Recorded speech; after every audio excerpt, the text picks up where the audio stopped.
ಅಚ್ಚು ಕನ್ನಡದ ದಿಕ್ಕುಗಳನ್ನ ಯಾವ ರೀತಿ ನೆನಪಿಟ್ಕೋಬಹುದು ಒಂದೇ ಒಂದು ನಿಮಿಷದಲ್ಲಿ ತಿಳ್ಕೊಳ್ಳೋಣ. ಅಚ್ಚು ಕನ್ನಡದ ದಿಕ್ಕುಗಳನ್ನ ಈ ಟ್ರಿಕ್ಸ್ ಮೂಲಕ ನೆನಪಿಟ್ಕೋಬಹುದು. ಯಾವುದು ಅಂತ ಕೇಳಿದ್ರೆ ಮುಪ್ಪ ಬಂತೆ. ಯಾವ ದಿಕ್ಕದು? ಮುಪ್ಪ ಬಂತೆ. ಮೂ ಅಂದ್ರೆ ಮೂಡಣ. ನೋಡಿ, ಮೂಡಣ, ಪಡುವಣ, ಬಡಗಣ, ಬಳಗಣ, ತೆಂಕಣ. ಈ ಒಂದು ಟ್ರಿಕ್ ಮೂಲಕ ಅಚ್ಚು ಕನ್ನಡದ ದಿಕ್ಕುಗಳನ್ನ ನಾವು ನೆನಪಿಟ್ಕೋಬಹುದು. ನೋಡಿ, ಮೂಡಣ ಅಂತಂದ್ರೆ ಪೂರ್ವ, ಪಡುವಣ ಅಂತಂದ್ರೆ ಪಶ್ಚಿಮ, ಬಡಗಣ ಅಂತಂದ್ರೆ ಉತ್ತರ, ತೆಂಕಣ ಅಂತಂದ್ರೆ ದಕ್ಷಿಣ.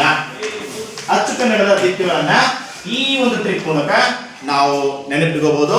ಹಾಗಾದ್ರೆ ಅಚ್ಚು ಕನ್ನಡದ ದಿಕ್ಕುಗಳು ಟ್ರಿಕ್ ಯಾವ್ದಪ್ಪ ಅಂದ್ರೆ ಮುಪ್ಪ ಬಂತೆ, ಮೂಡಣ, ಪಡುವಣ, ಬಡಗಣ, ತೆಂಕಣ, ಪೂರ್ವ, ಪಶ್ಚಿಮ, ಉತ್ತರ, ದಕ್ಷಿಣ. ಓಕೆ, ಧನ್ಯವಾದಗಳು.